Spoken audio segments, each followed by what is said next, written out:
மகளின் திருமணத்துக்காக சேர்த்து வைத்த 20 சவரன் தங்க நகைகளை குடும்பத்தினர் சாலையில் தவறவிட்ட நிலையில் தூய்மை பணியாளர் அதனை பத்திரமாக மீட்டு நேர்மையாக உரியவரிடமே சேர்த்த செயல் பலரை நெகிழ வைத்துள்ளது.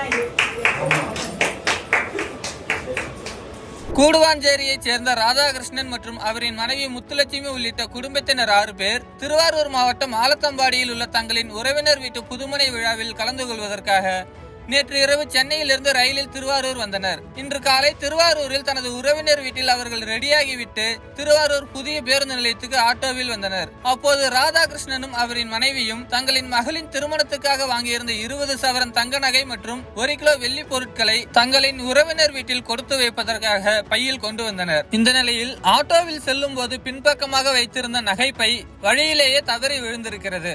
அப்போது விருப்பாச்சி நடப்பு தெருவில் தூய்மை பணியில் ஈடுபட்டிருந்த ஆண்டித்தோப்பு பகுதியைச் சேர்ந்த துரை என்பவர் அந்த பையை எடுத்து பார்த்தபோது அதில் தங்க நகைகள் இருப்பது தெரிய வந்துள்ளது. பின்னர் இது குறித்து உடனடியாக திருவாரூர் நகராட்சி அலுவலகத்துக்கு அவர் தகவல் தெரிவித்திருக்கிறார். அங்கிருந்து திருவாரூர் நகர காவல் நிலையத்துக்கு தகவல் தெரிவிக்கப்பட்டதை அடுத்து போலீசார் அந்த இடத்துக்கே நேரில் சென்று நகைகளை பெற்று திருவாரூர் காவல் நிலையத்தில் அதனை உரியவரிடமே ஒப்படைத்தனர். மேலும் நேர்மையுடன் செயல்பட்டு நகைப்பையை எடுத்துக் கொடுத்த தூய்மை பணியாளருக்கு திருவாரூர் நகர காவல் நிலைய போலீசார் பொன்னாடை பொருத்தி மாலை அணிவித்து புத்தாடை எடுத்து கொடுத்து பாராட்டு தெரிவித்தனர்.